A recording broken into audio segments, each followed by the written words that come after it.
Um, Grant, so uh, on behalf of Havinash, I welcome you all for the UX design event today.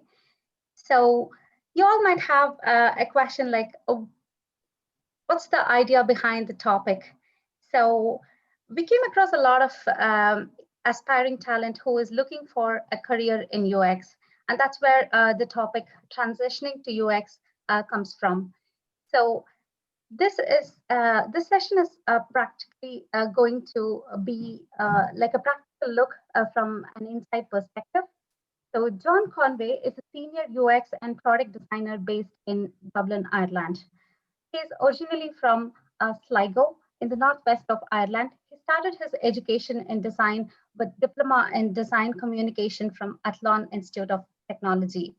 And he also has various other degrees, like degrees from Limerick School of Art and Design in graphic designing and a master's in digital marketing from DCU. He also has a degree in visual arts practice, and most recently, he also has a diploma in UX design from the UX Design Institute. In 2006, he started his first interest in digital design. He started trying to design and build websites from scratch. He took a help of his friend who is a developer to understand more about coding in HTML and CSS. This was before responsive devices came into existence. In fact, iPhone was released in 2006.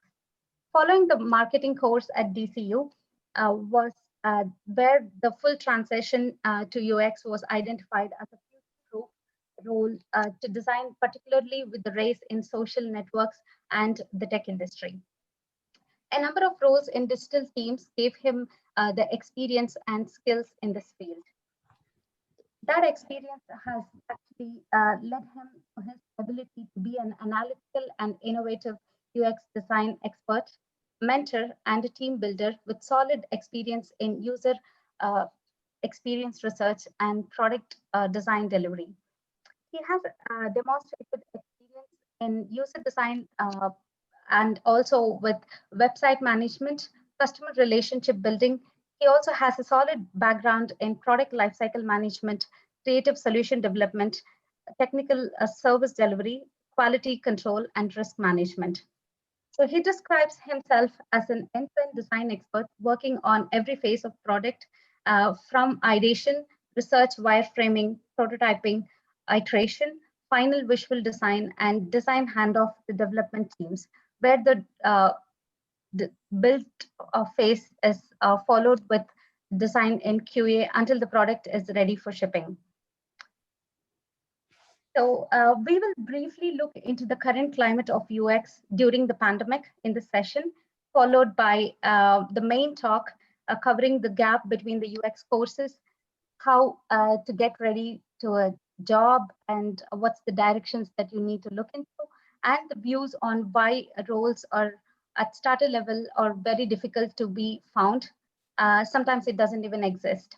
So the dice is all open to John to talk about the transition to UX now. Thanks a million, Sona. Transitioning to UX, a practical look from an inside perspective.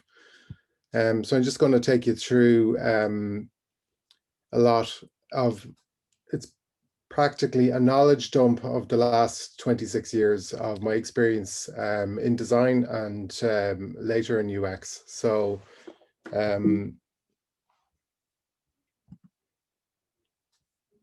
okay, so this is going to be a practical mix of insights, direction, knowledge, ideas, feedback.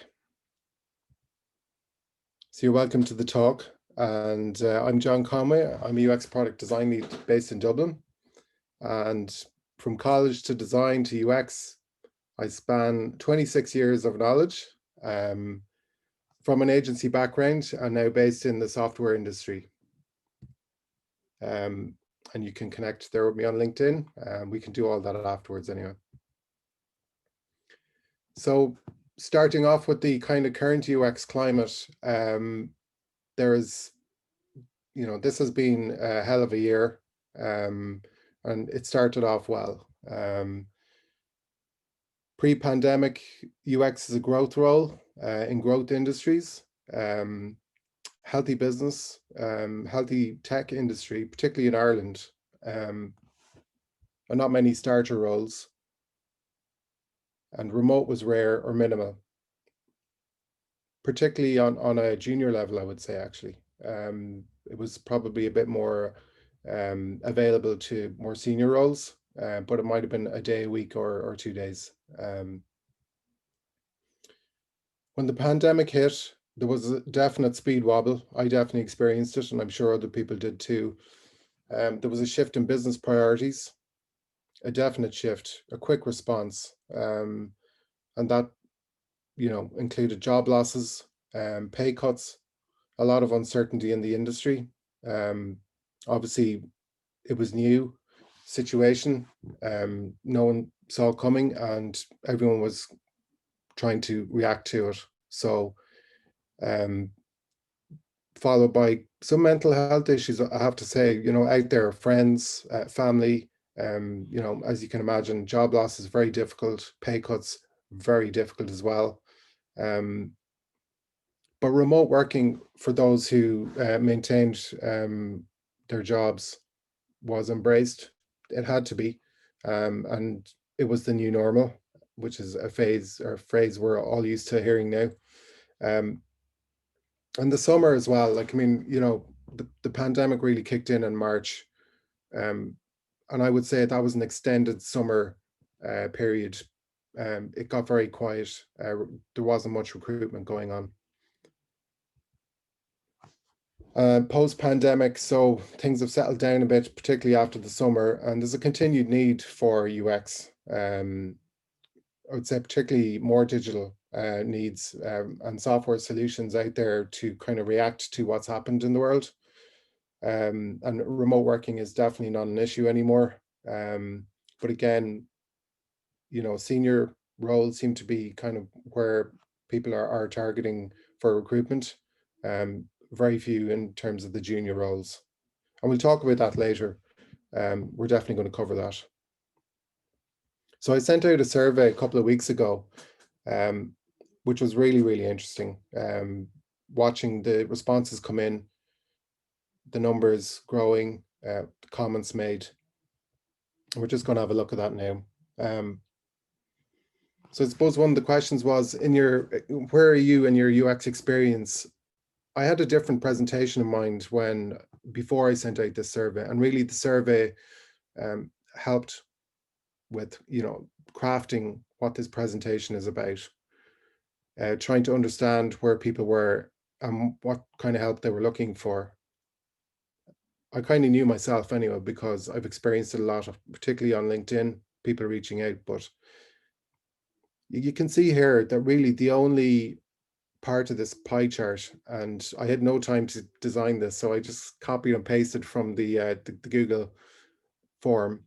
But the only part of this pie chart that really probably know what they're doing is the last one, the pink over here. It doesn't even have a number on it, and they're already working in UX, but they want to transition into a different role.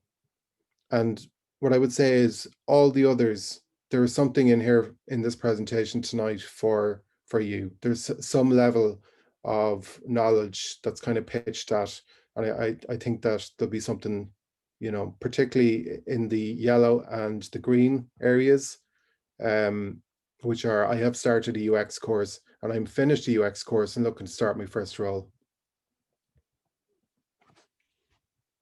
The UX experience of those surveyed, have you done courses in UX? Yes, 80% have. And do you currently work in UX capacity for your job? No, 80%. That's kind of an interesting statistic there, that kind of equal and balanced kind of pie chart that shows that, well, actually 21% do currently work in some capacity in UX in their job. I was interested in that. I didn't expect it. And here's one comment that came in from the survey. Do you currently work in a UX capacity for your job? I don't work in this capacity in my current role. I'm a mortgage advisor. However, I approached the UX and design team internally, who very kindly agreed to let me sit on their design team huddles, design critiques, showcases, and user testing sessions, along with any other sessions I wish to go to. Okay, so I just want to kind of. Excuse me, sorry to interrupt, John. Is your screen shared? Sorry? Is your screen shared? It is, yeah. Um, Can can you? anyone respond if they could view the screen? All right, yeah, I think it's, yeah, they could see it. Sorry, you can go ahead, yeah. No, that's cool. Yeah, I can see it here. It's sharing. So, okay, so I'll keep going. Okay, so like, I mean, this was interesting because this is a person who is not in a UX capacity, who has approached an internal team, and that team, a UX team, has said, yes, you can, come in and see how we do things. Okay. And that's a bit of an insight into someone who's based in a large organization that's trying to transition into UX. That is definitely someone who is um, interested and motivated. And I think that's a good signal to give if you are transitioning internally. So you can see here age, location, and industry on some of these pies as well. In terms of the age group, everything from 20-year-olds up to 50, and there's like 10% of 50 plus. So quite an equal number of kind of ages between 25 and 45, and the location is Ireland. The industry, which is interesting, are, most are coming from or interested moving from another design related field.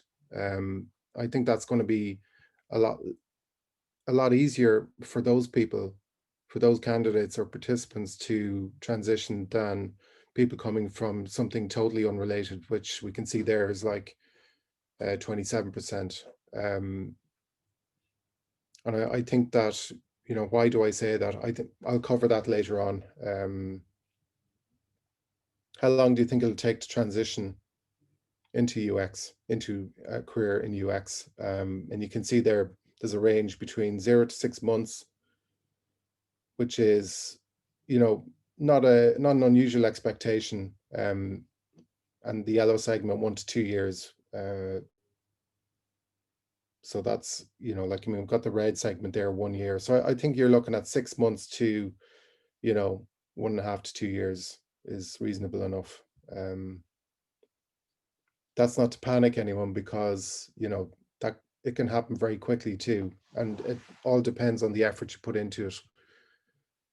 And we talk about recruitment, and, we look at that side of things as well, because I've identified, through the survey, those kind of issues.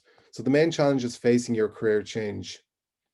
I wanted to collect what the experience was to date. I thought moving from design to UX would be easier, but many job specs require 3+ years experience in UX UI, which makes it harder. I would love to have known what the word, easier meant in there, and, they put it in quotes. I can only imagine what they meant. Was it that they thought that when they came out of a course that it was straight into a job, that the roles were there? Here's another comment: lack of knowledge of tech industry and no design background, lack of junior roles and competition for those jobs. That comment was like captures quite a chunk of fear. I'm sure of anyone experiencing, or trying to transition into the UX design roles. But the lack of knowledge of tech industry, like, personally, I think that's easily fixed. No design background, again, we look at that, and lack of junior roles, again, around recruitment and what's going on out there in terms of employment. And the last comment: I found that there is a lack of tutoring on how to get from the stage of finishing your course to actually getting a job. I find that middle section is not particularly covered well, i.e. from preparing your portfolio, job hunting, creating your CV, and preparing for interviews. So those are comments that come from the survey, but these are actually questions that I've kind of collated over the last few months from LinkedIn, people who kind of contact me out of the blue. I'd be interested in any insights you have into the current UX climate and any tips you have for transitioning. That's from a print studio manager. I've been applying for UX, UI, and product design roles in the past few months, although I'm getting some callbacks and maybe an interview or two, but nothing seems to be landing. Seems companies are looking for the 3 to 5 years experience, which is difficult to gain in my current position. Any suggestions or advice most welcome. That's from a graphic designer. I'd like to ask you for some advice re interview and portfolio prep for UX roles. I've lots of design experience across the board, UX included, but struggling on how to shape my CV and portfolio to secure a UX role, branding and marketing designer. And I'm just going to minimize my camera here. Just wondering if you had any tips for landing a first job in the industry. That from a data analyst and UX UI designer. And thank you for those comments, and I've used them here. So I hope anyone who recognizes themselves in these comments doesn't mind. But this is very typical of the kind of questions that I get asked. And, I spend a long time responding to some of these people because I genuinely feel they need help or some direction, and I can give that. So the current UX job market, interviews, CV, jobs, portfolio, industry, recruitment, experience. These are all things that are identified in all those comments. So basically what I've done is I've kind of brought my experience to bear and put some slides together to kind of go through some of these. And I know there's plenty of knowledge out there already on a lot of these topics, but what I want to give you is something a bit more targeted, and I hope that helps. So what we see is a gap. Okay, there's a gap between people coming out of courses or just about to finish a course, graduates, lack of experience, and it's the experience piece they need, and obviously a job and the job market. So there's a gap between graduating and getting a role, and there's a big experience piece in the middle. And graduates come out, and I took not the worst case scenario, but I took probably a normal situation where a graduate comes out 6 months to 1 year of doing a course. They may have one portfolio project. They may have more, but let's take one portfolio project. And they've probably spent the 6 months, 7 months working on that project, building that up. And they have that. But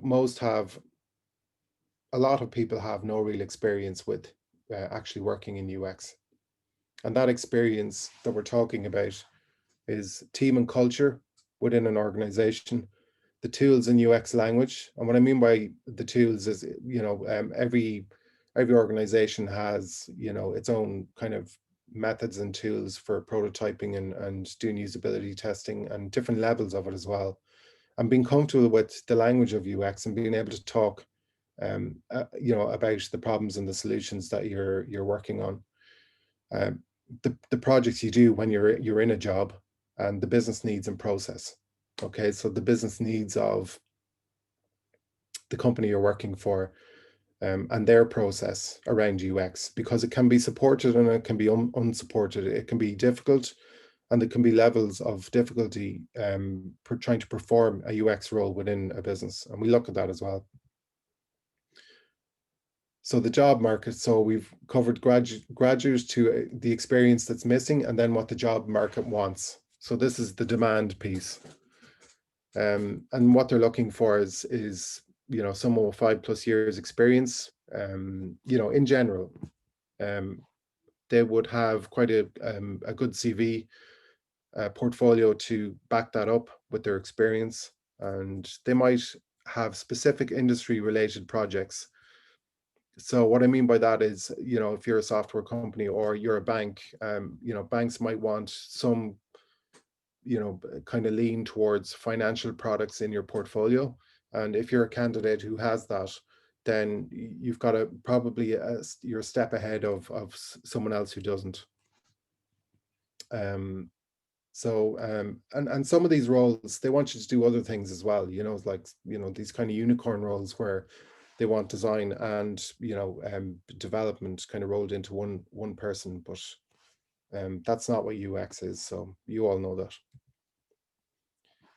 that. Just to go back to the pie charts, this 21% that are thinking about or haven't done any kind of UX courses, there's two ways of looking at that. If you're thinking of doing a UX design course, or you're looking to transition, or you're even looking to explore UX, go to the Interaction Design Foundation. It's really good. It's got beginner user experience courses. It's really good for exploration. It's a cheap option. I think it's like €15 a month, and you can bounce out of that whenever you want, and there's no commitment, so you've kind of can explore the roles within UX at your own leisure. And then if you are thinking of committing, you can commit to something like a course in the UX Design Institute, which is a diploma. It's 6 months in duration. You get a qualification from a university. It's delivered online, which is amazing during the pandemic. And really, it's for those committing.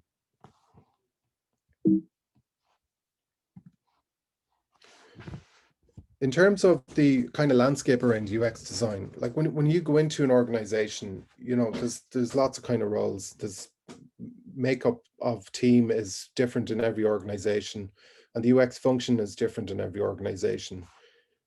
The left-hand column, what roles, like in terms of UX, these are the kind of roles that you can do in UX. Who's in the team? So as you can see, there's a list of other roles that, this grouping, they're amazing people to work with. They're going to be your colleagues. They're going to be on your team. They're going to be going in the same direction as you to deliver, an amazing product experience for their users. And they have their own interpretation and experience of UX. And, these roles, depending on who's in the team and what kind of personalities are, they shape your work experience and the quality of your output. So be aware of that, okay? Because, there's people in there who will mentor you, and there's people who will, criticize everything you do. And, there's variations of that in between. I'm just giving you two possibilities, but they are your team, and you need to work with them.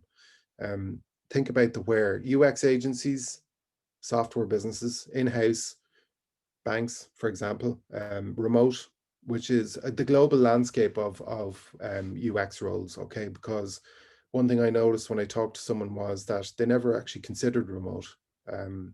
But there's a lot of people in this industry working from home now, and were before the pandemic. I was working remotely 2 months before the pandemic struck. I thought I was special, but I wasn't in the end. But I'd achieved my goal of working from home because, I felt that was what was good for me, the way I worked.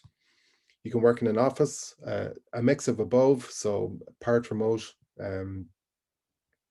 sometimes in the office, and you can work in large teams and smaller teams. And just a note here that UX agencies or going in-house, like to a bank, are great experience pathways. I've done it, and I can't recommend it enough. UX agencies give you this kind of wide arena of clients and projects and ways of working with different types of the people who run those projects, the clients. And in-house is a bit more concentrated. You're probably working only on one product or a few products that are very focused for that particular business or industry. And what ways can you work? You can work as a freelancer. You can work as a contractor. You can be full-time. I get a feeling that an awful lot of people go for full-time or try and go for full-time roles because it's secure.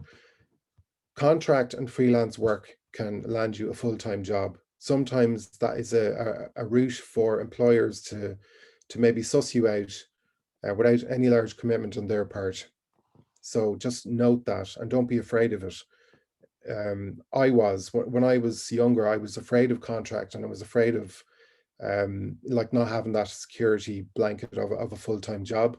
But you know, in my experience, not that it's meaningless, not that the contract that you get from a full-time job is meaningless, but it just, you know, when they need to shed staff, they're going to do that, you know. So like, I mean, do you really have protection there? Are you really secure? Just think about that. Large organizations versus small organizations. I just wanted to kind of put this out there because, you know, people who are coming out of courses need to be aware of the different things that you can do within different size businesses. So large organizations have big teams with different motivation levels, large investment in UX, so they really back UX as something that's important to their business. It's a great work experience. Okay, so again, like the agency route, like when you go into a large organization, you know, you have that team support, that full kind of progress path, an iteration around the design of a product.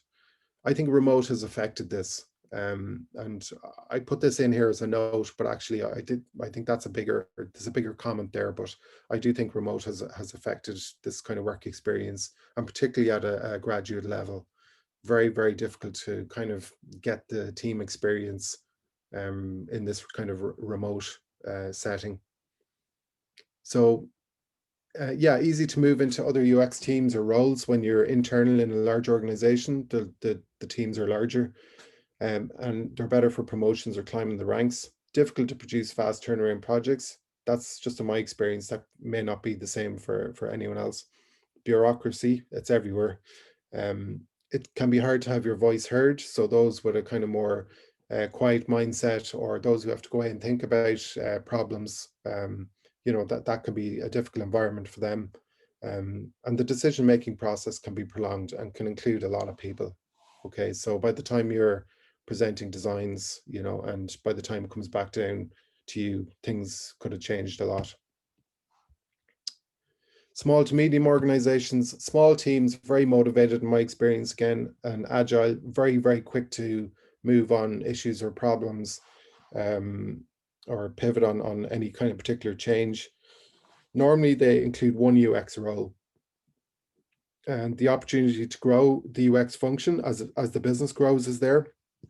It is an opportunity, but it does depend on whether the business grows or not. Fast turnaround projects, or maybe not, but fast iterations of one project even. There's less bureaucracy, but it's still there. Your voice is the UX voice.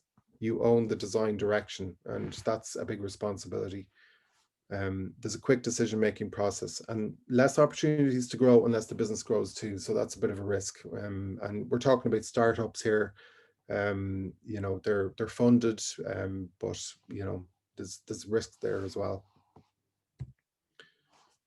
So that was kind of setting out the UX landscape.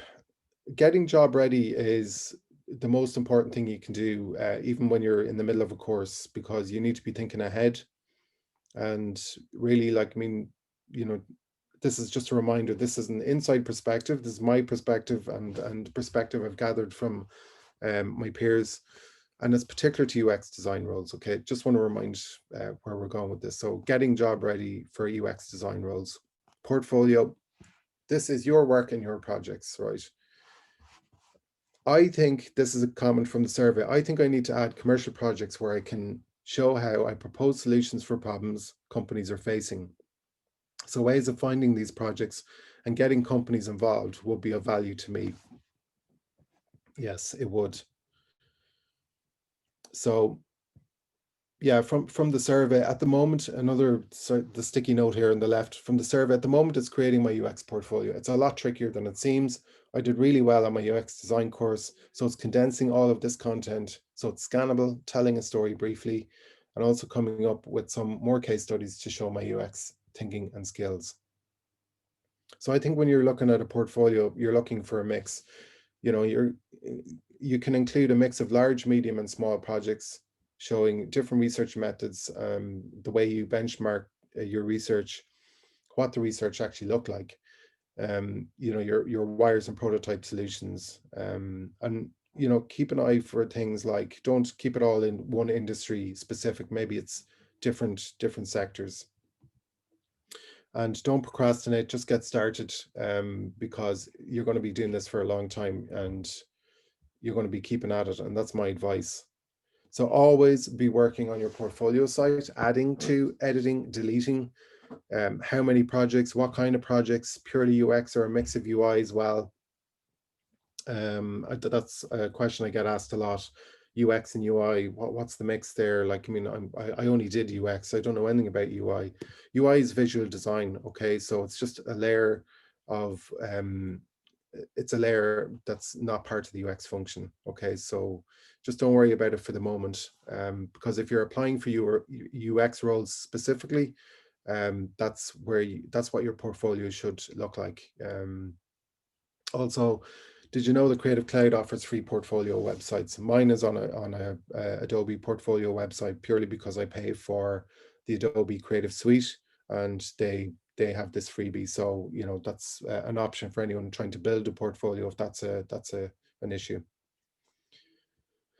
In terms of portfolio items, look, 3 UX design projects minimum, like, at least, there's no way you can go and apply for a job and share a portfolio site with one project. Like, no one can get a sense of, how you work, how confident you are in the kind of scope of work that you do. So you need to have 3+, okay? It needs to show your process. Try and be different. You don't have to be mad different. Just try and tell your story your way. Find ways to stand out. There are ways. You could, eventually, after, like, the projects are the most important part, everything from research down to design. But you could eventually get to a point where maybe you start including articles that you've written or something that you wrote, maybe something very specific about your experience on research, or you could interview someone. It's really about showing your passion for UX, but doing it in a way that's keeps UX at the center of everything, and how your process, what I suppose why your process brings to it. So here's another comment. Maybe my portfolio is not strong enough. Okay, so doubt. That's doubt. And I think that possibly comes from a lack of showing your portfolio to other people, getting the criticism that you need. You need to eliminate that doubt from your portfolio, because it's what you go out there and sell yourself with, okay? And your portfolio is a skills showcase. What skills are you showing? Are you doing it well? Is it too much or not enough? Does it show your knowledge? What else should I include? Is this what a recent job description was looking for? And I'm going to go into job descriptions in a second, because to me, they're a gold mine of information, okay? What are some top skills to be aware of? Okay, so these are skills that maybe you're not aware of, or that you feel you have to build. I think these are important. Topic knowledge of the problem, which is research, okay? That's very, very crucial to your design direction when you start doing UX projects. Presentation is really, really important. I'm personally not good at presentation. I hate it. But it's a soft skill. It's called a 21st century skill, apparently, as is collaboration. And collaboration is also a soft skill, but absolutely essential in pulling together a solution for your design problems and your users. Listening, I think listening is, like, I don't know, I listen to everything that people say. I'm consummate note taker, and it's amazing how much, when you go back on the notes that you took when people are talking, how much information you actually got just because you stayed silent. You asked the question and then you let someone go talking. It's really amazing. Wireframing is a very technical aspect of the UX role. I know it's probably something that some of you are afraid of, because it involves learning tools, and there's different tools. Don't worry about the tools. The tools are just a way of showing your process. And you can pick up a lot of these tools. They're very similar in what they do in terms of how they allow you to perform your job. So don't worry about that. It's not about the tools, it's about the process. And development handoff requirements. And that's an amazing skill, but it's one you need to learn, probably through experience. And that also depends on the development people that you've experienced or are handing off to. So here's 3 UX problems. I want to pay for my parked car on a parking app, but it won't accept my payments. Why? Okay, so you could look at flows and solutions for that. Redesign the Lewis Pay for ticket interface. I did that myself last year just as an exercise. I decided to have a lash at it, and I was really surprised at the results of that. And why won't my messaging app let me edit a posted message? So that's a small UX problem that I constantly wonder about. And they're just 3 things that happened to me last week that I put in for possible projects that you could kind of start on to kind of build out your portfolio. They're out there, all those problems, you experience them. So one thing that in my job that I work with in terms of education, IQ4 is a company that I work for, and we're a software development company, and I'm the UX design product lead, I suppose you want to call me in that. They use this thing called applied learning techniques, and this is a thought to the industry that UX courses could work with enterprise to help students build real-time project work, so that when they come out of a 6-month or 8-month or 1-year course, that they have more than just the project that they were learning through on some of those courses. So applied learning is basically working with a business, probably free, but the benefit to you is when you come out, you have experience working with business, and you have learned skills on how to take a project from start to finish, and you've got a portfolio to show it. So that's a thought to the UX industry out there in terms of education. Okay, CV. That's the second biggest thing that's going to get you an interview. And normally CVs should tell a story and cover the basics. I would not worry too much about, the length of CVs or anything like that, okay? Because if you're starting out, no one expects a huge amount of, experience or whatever, 2 pages is fine if you have the detail. Look at other UX design CVs, and benchmark, kind of similar starters as yourself against those. Don't over design it.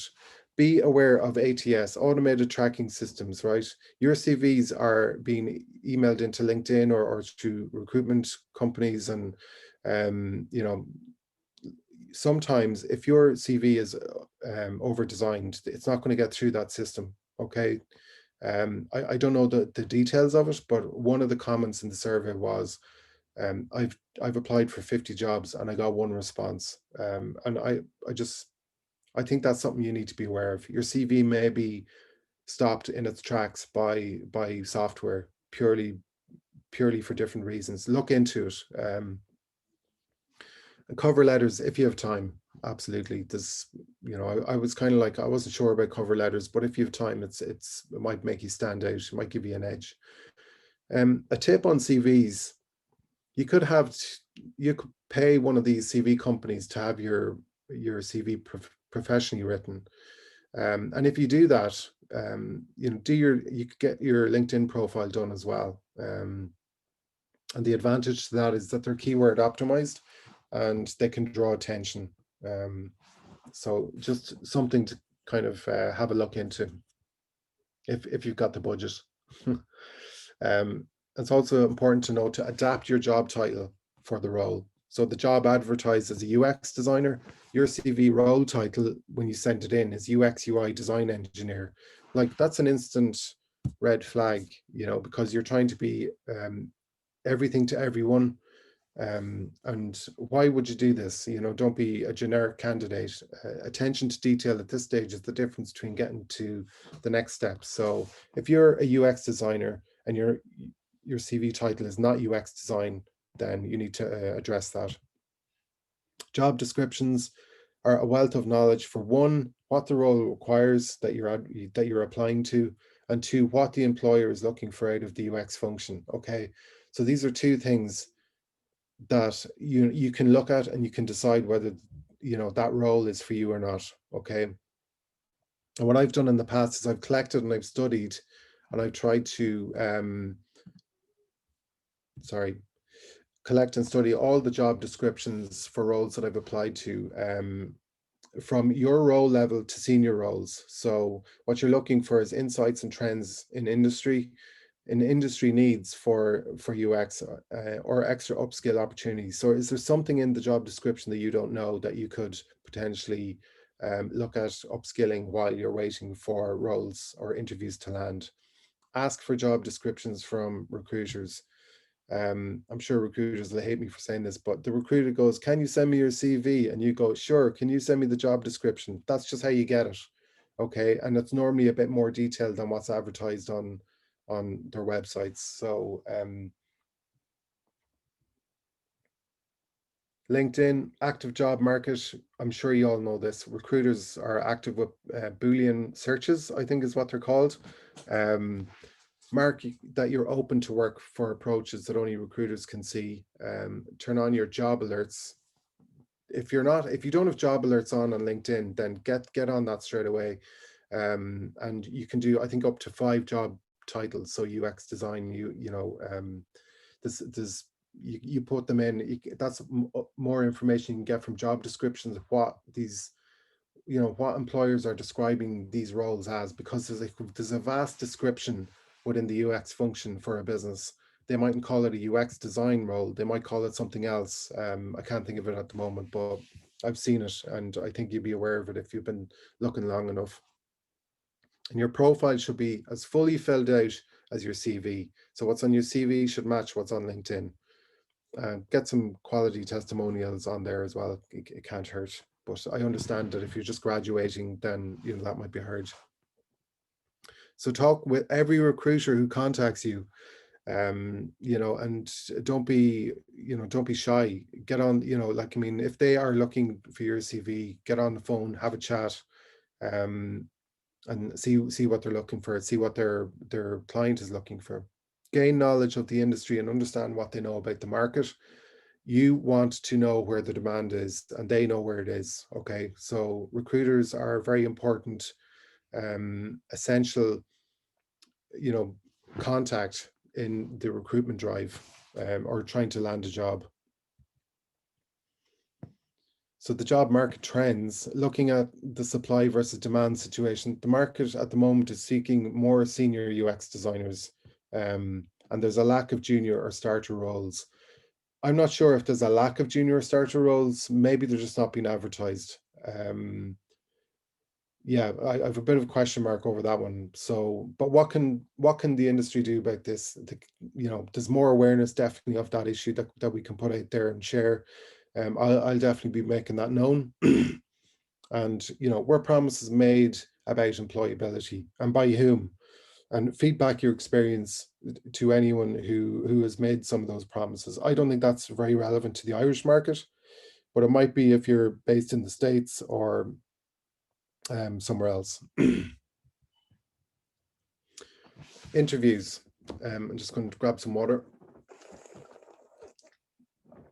Your first interaction with any organization will be with either an internal recruiter or with a recruitment company who's trying to land the commission for that role. And the internal recruitment, they're better prepared, and they have a clinical view on what candidate they need. They know what they're looking for, and they're in direct contact with the hiring manager. So they're very well briefed on what the need is or what the ask is. And interviews have different types of steps of the process. The next stage. So if you, let's say that internal recruiter is the gatekeeper, and they funnel down the next level of CVs to the hiring manager. All organizations have different interview techniques, but you are also interviewing them and research them on a website like Glassdoor, company review website. I found it handy in the past. You have to kind of watch, go on there and look at the employee reviews with a bit of a veiled view on there might be a better person, but I think you get a good sense of what companies are doing and what they're like to work in. Be prepared for all sorts of questions.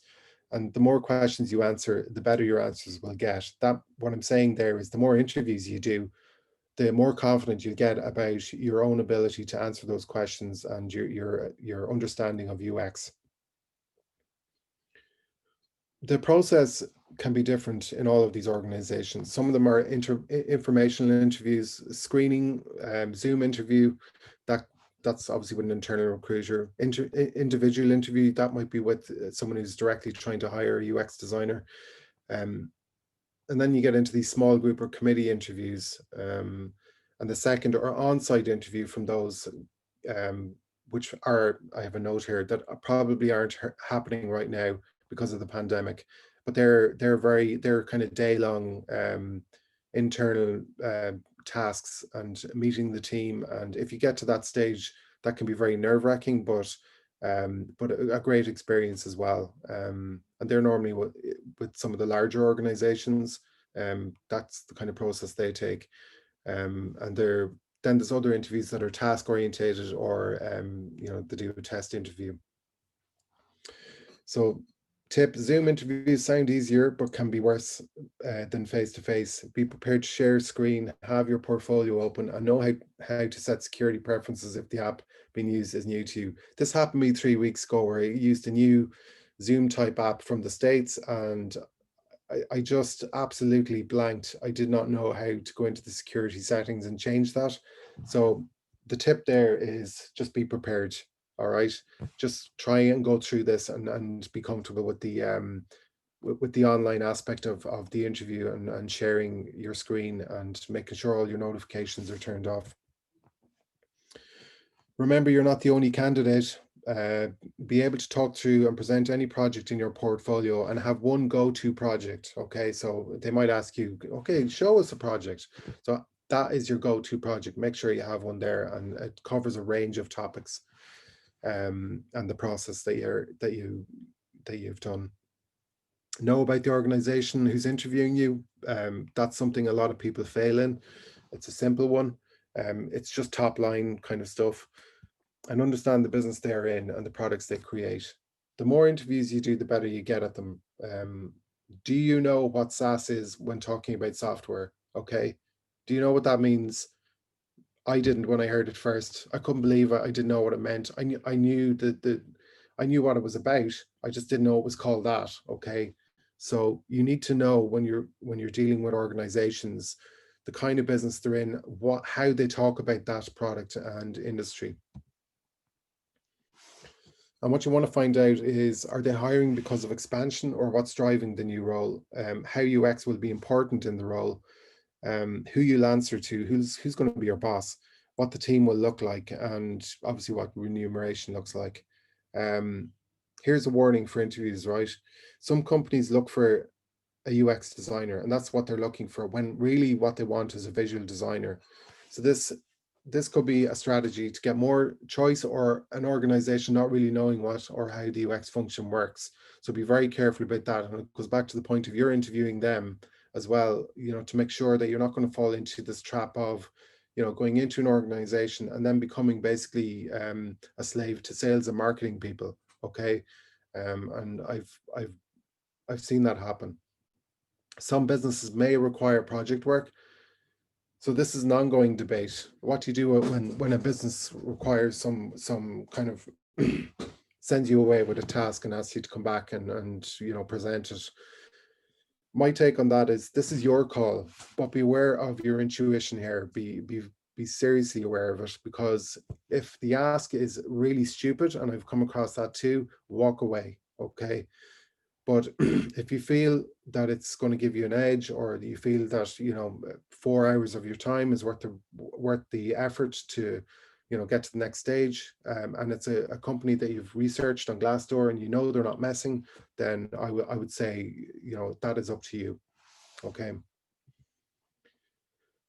So this is some comments from graduates. All the roles seem to be senior. Is it always so difficult to break into the industry? I'm not sure if it's the current market because of COVID, but opportunities for a career change for a career changer do not seem to exist at the moment. Definitely this year has been difficult in terms of career changing.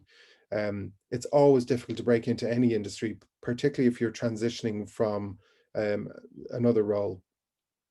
And yes, all the roles do seem to be senior from what I saw. And the survey really pointed that out to me. I wasn't really aware of it. I am a senior, but I wasn't really aware of the fact that there was very lack of advertising around junior roles. And when I looked into it, there is a gap there. There's definitely an absence of a demand for starter UX people. So to the industry, can we fix this problem? How, when, who?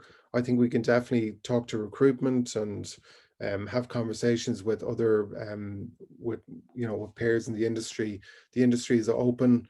They're really interested in feedback and commentary.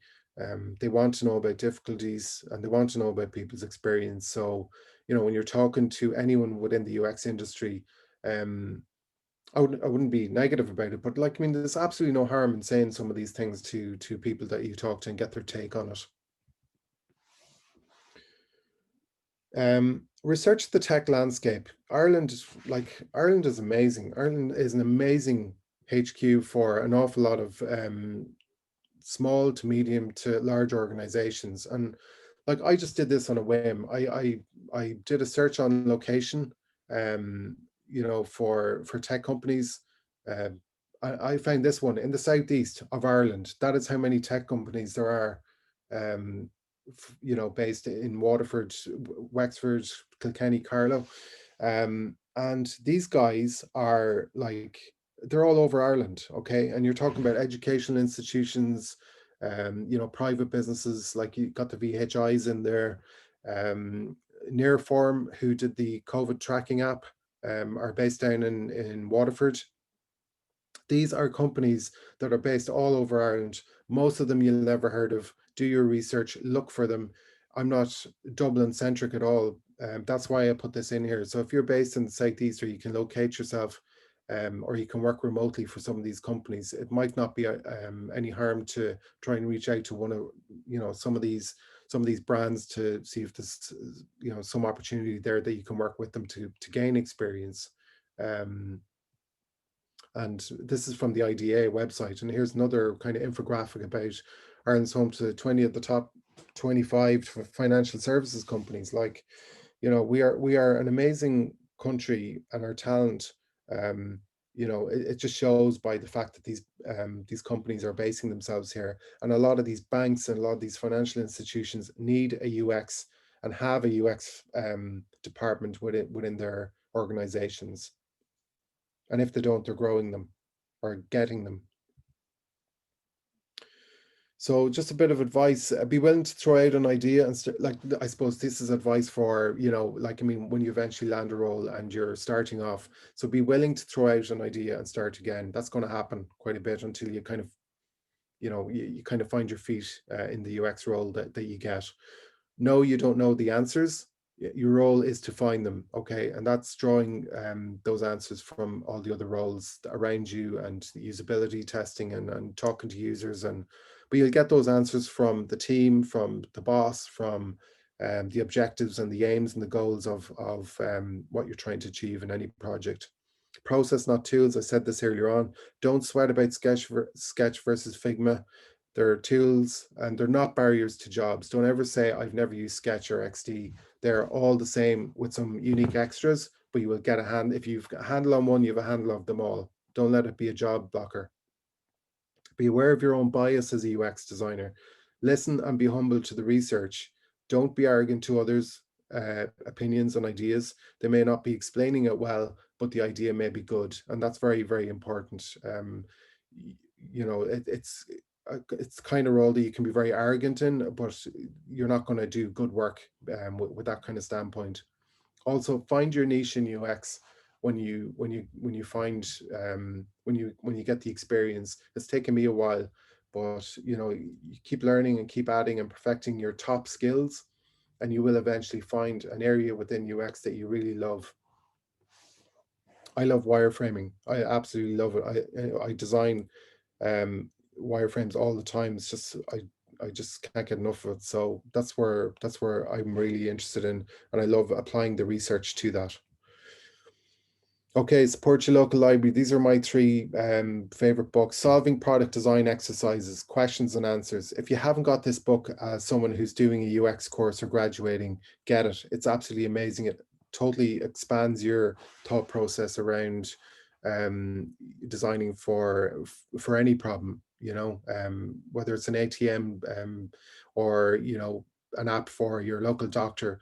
Get that book. It's so well worth it. I actually only bought it 2 years ago, and I'm still looking at it because it was so insightful, and that will up your skills, and it will help your portfolio, and and it'll help you prepare for your next design interview as well. So it's good language, good experience, good comments from people currently working on a senior level and what they're looking for in graduates or people coming in at the ground level. Alan Cooper's The Inmates Are Running the Asylum. Knowledge. This is like, to me, this is like describes the birth of UX and why we needed the UX role. Why high-tech products drive us crazy and how to restore the sanity. It's a brilliant read. Get it. And this one I really enjoyed. Skills and portfolio. This will help you gain some more skills and language around research, how you can be smart in UX and do low-cost research methods for problem solving. I just loved that because an awful lot of starter roles in Ireland, you will be the one UX person on a team, and these are ways that you can kind of get research and design direction cheaply. And connect with other UXers by joining the community. I highly recommend you join the Ireland Design Slack channel if you're based in Ireland. There's probably similar ones in whatever country you're zooming in from. Obviously, the UX Design Ireland LinkedIn group, which Sona set up, and others. There's lots on LinkedIn. The UX meetups are like, when we get back to normal and the pandemic is over and these UX meetups start up again, go to them. They're absolutely fantastic. They're physical meetups. You go, you listen to speakers talking, you expand your knowledge about the industry, what those companies do, what those roles require in terms of their skills. Great networking potential, and pizza and beer as well. Like, so they're absolutely essential if you're a graduate or you're looking to connect with employers as well. Look out for the free webinars like this one. And lastly, the one UX kind of thing that I recommend not missing is UX evenings at Google. They're really, really good at doing these kind of free webinars, and really interesting and based globally around the world. The last one was based out of Singapore in Asia. So that's it. Thank you. Feedback is very welcome on anything you heard in this talk. And I have this survey that we were looking at the beginning. It's open still and it's ongoing because I'd like to hear more and get more feedback from the community. You don't need to take this down from here, but we'll post it maybe on some of the chat forums that we're gonna put this on. And I'd like to thank Sona, particularly Sona, for helping me and contacting me, I suppose, to kind of do this talk. I'd never done one of these before, so she's put a lot of work in behind the scenes on this. And Sonia and Lee and Harvey Nash as well for making this happen. And of course, Katie, who's looking after the Zoom and technical side tonight. So that is the end of my the end of my talk. I hope you enjoyed it. All right, so thank you so much for so much of insights, John. So what I would do is we'll move on to the Q&A session. I see a lot of questions coming up, but probably we would not have time to answer all the questions, but I'll try to pick some 2 or 3 questions, and rest would still be answered by John.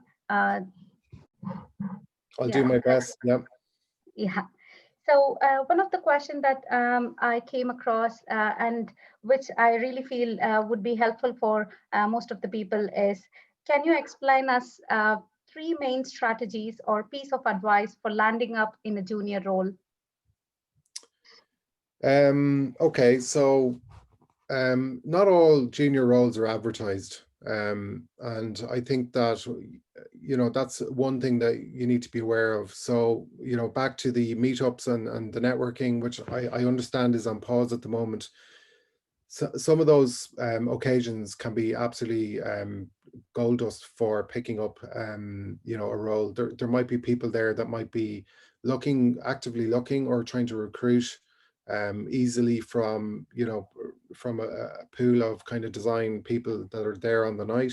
Like, you don't know what's going on in a room like that. Okay, so meetups are definitely networking, getting out there and expanding your cohort of fellow UX designers. I think as well, to find someone that you can talk to about, getting into a role.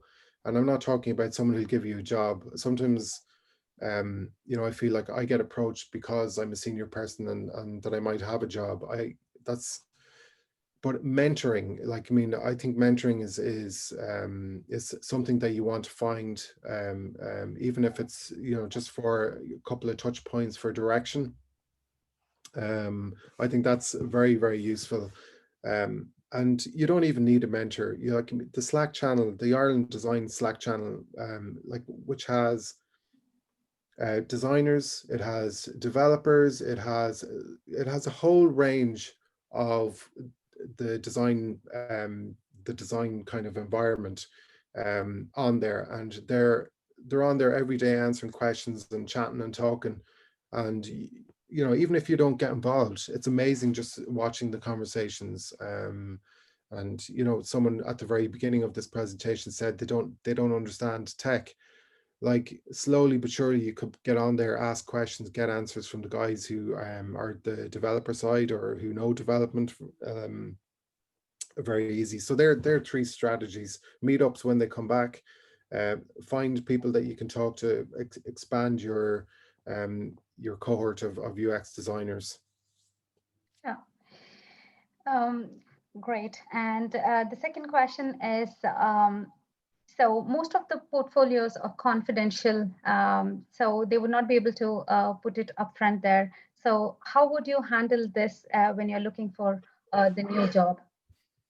Yeah, that's a tricky one. That is a tricky one. When you sign an NDA, you effectively are silenced in terms of your project work. I've thought about this a lot, actually, because I faced it myself. And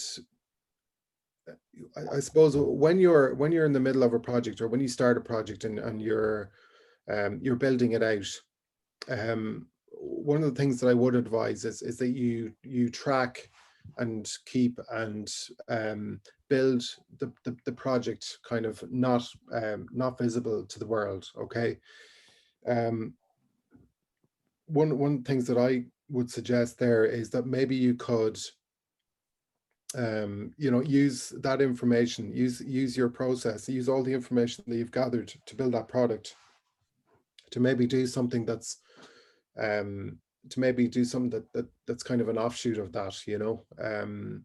And I don't know how better way to phrase it other than to say to layer it, but with a different brand. Now, look, I'm not really an expert legally on when you sign an NDA, but what I do know is, and I've read before, is that if you do publish work that you've signed an NDA for, you are breaking a legal agreement.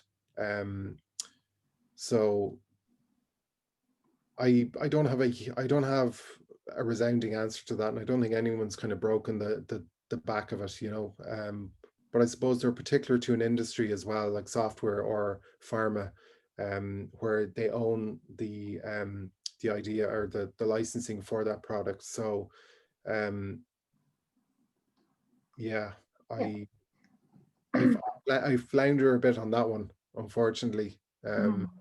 Yeah. But there are ways to show your process and your experience gained in those projects by doing something, transferring them to something else that isn't covered in an NDA, or even in your job. Like, I mean, you can transfer to something else and display those skills elsewhere, on another.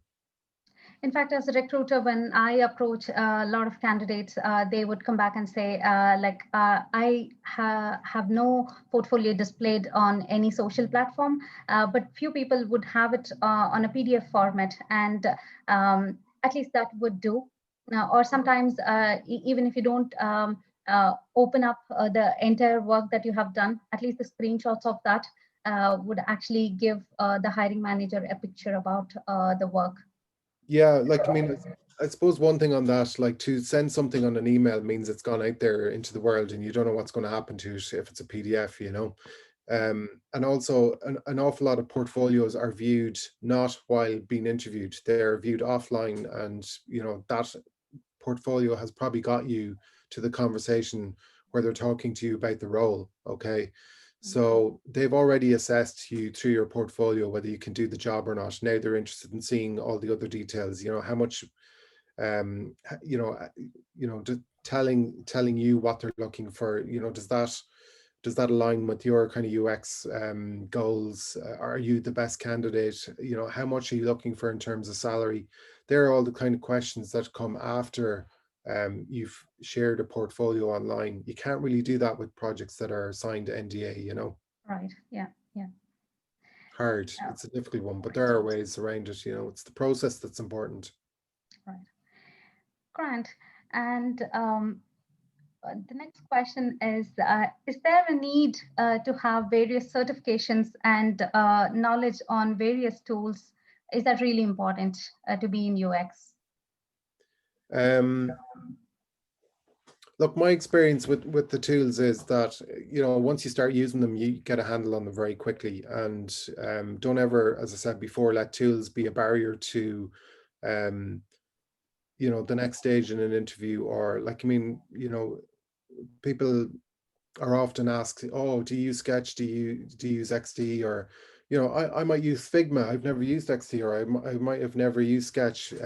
All these tools are very, very easy to pick up. They're super intuitive. You know, you don't need certifications. No one's looking for certifications. The understanding is that if you're applying for a UX design role, even at a starter level, is that you know how to work, you know how to use these tools, you know. Yeah. Yeah. You don't need to show that you've a cert, you know, in you knowing how to use Figma, you know, that's not a requirement, you know. Yeah. Right. And one last question. So, what kind of part-time works or internships would complement to get into UX? Um, well, I suppose like, you know, any job, sorry,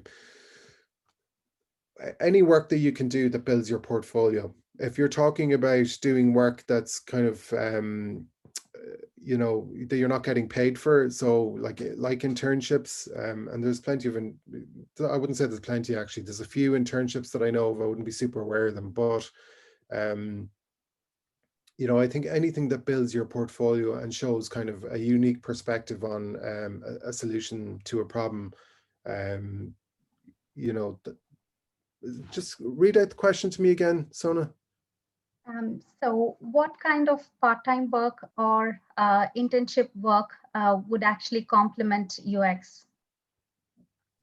Well, you like, I mean, the UX process is can be applied to any project for any business. So you might have a bank that needs to make some radical change to its banking app, you know.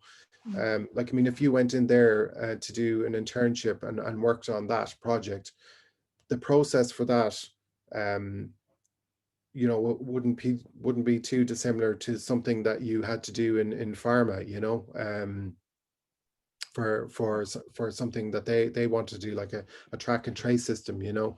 Now they're I'm describing very big projects there, um but what I would say is that for every industry and for every product and every team that you work on, there's going to be a different process to the UX function. There's going to be something that they're looking for out of UX, and you know, the more knowledge you gain around that, the better. And, you know, if you can do it through internships, that's grand. But if you can do it through paid internships, that's better. But if you can get it as a junior role, that's best of all. So you're going in probably under, you know, someone who's already a UX department or some kind of UX function is already existing in the organization. That's really what you're looking for as a, you know, as someone starting on their career in UX, because that's someone that can mentor you and look after you and direct you and show you the ropes.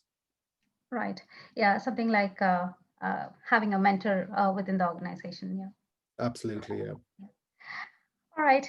So we have like a lot of questions coming up, but at the same time, we still have 5 minutes to end the session. So what we can do is we will answer all your questions, and we will also be sending you the link to the YouTube where the session is being recorded. So a few questions were like, should we take notes? Because you don't have to. That's fine. We'll share you the link, and you can have a look. And I'm pretty much sure the session was like a cakewalk for someone who would be looking for a career in UX. So thank you so much, and thanks for joining us today, John. Thanks for accepting the request to be the speaker today. So I'm sure we would all go back with huge insights. There's a lot of insights in one single session, which will be really helpful for someone aspiring to get into UX. I'm sure. And thanks for all your guidance and views on portfolios, which is really important for someone to step into this area of design. Yeah, no problem at all. Thanks very much, everyone. And thanks for joining tonight. Thank you so much, everyone, for joining us. And I have left my LinkedIn link there. And also going back to the question where there are no much opportunities for mid-level or junior. I'm actually, I have like few mid-level UX designer opportunities at the moment that I'm working on. So if you're looking for any new opportunities, just give me a ping there. Just bust me there on LinkedIn, and probably I'll talk to you, and we'll take it forward from there. You're going to be busy the next few days, Sona. Yeah, I think I'm going to be busy, but I'm okay with that because there are a lot of clients looking for mid-level as well. That's what I understand. I used to work only for the senior roles before a few months, but now we have mid-level roles as well. So I think it'll be really useful for someone who is looking for new opportunities. Yeah, and sorry, there was one other thing that if we've got a minute, like remote working at the moment is very, very difficult for anyone trying to kind of start a UX role. You know, teams are spread out. There's, you know, the communication is at different levels between teams. Yeah. The need for, you know, junior UX roles might be less easier to identify. You know, particularly within a small organization or an agency, but that doesn't mean that you can't stop trying, you know. Yeah. Great. It was a great session with a lot of insights. Thank you so much, John. And thank you everyone for joining and making the event successful. Thank you so much. And we'll be connected there on LinkedIn, and we'll send you the link for this session, YouTube link. Yeah. Thanks. Have a good evening then. You too. Have a good evening. Thanks, everyone.